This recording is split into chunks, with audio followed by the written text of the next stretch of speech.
My name is Jonathan Powell. This is my final project for ECE 3710, fall 2017.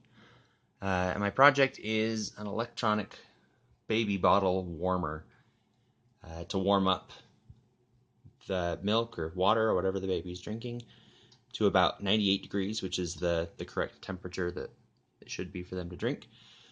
To start with, I have preheated the water inside, which you wouldn't normally do, and shortened the cycle so I can start it and we can run it over the course of this video so you can see what a normal operation looks like.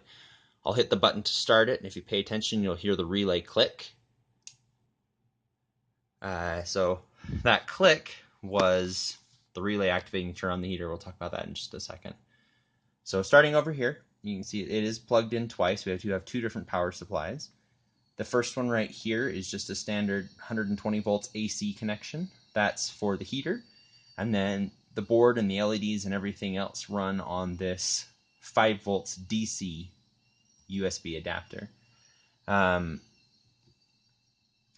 AC power for the heater comes in this way. You can see it comes in through the relay. This is a 10 amp relay for the 120 to 250 volts AC. And that goes down into our heater. Our heater is a 300 watt drop-in beverage heater. That's a little bit less power than you would have in a commercial beverage warmer, but it is enough to do the job that we need it to do.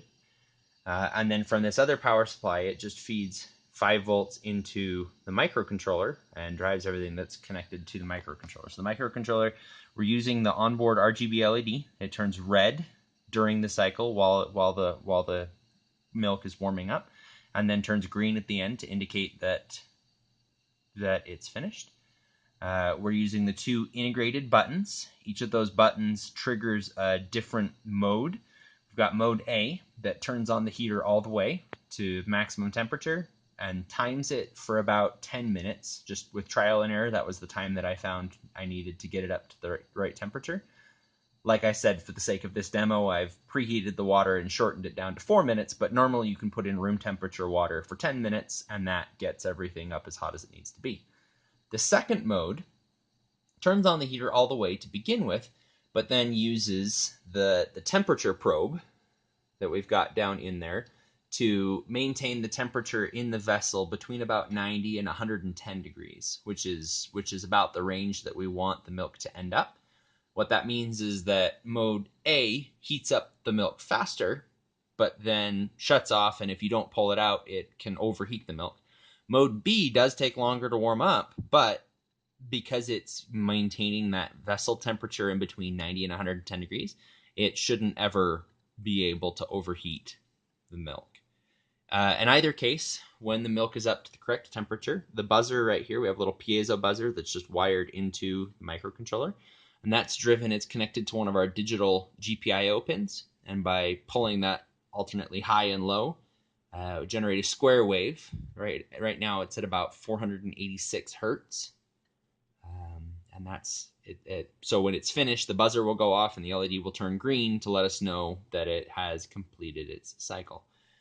Then, of course, with the microcontroller, we are driving the relay and driving the temperature sensor. The temperature sensor back here is set up with a special, it's called the Dallas one-wire protocol.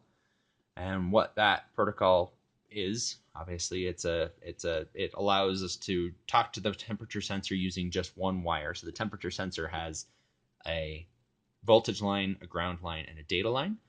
And using those and that special protocol, we can talk to that temperature sensor and get a pretty accurate temperature reading from inside the vessel. That protocol is interesting in that it does allow for more than one device. Each device that runs on that protocol has its own address hard coded into the hardware. But since we're only using one, I was able to skip that part and just talk to the one device. So there you can see you heard the relay click off.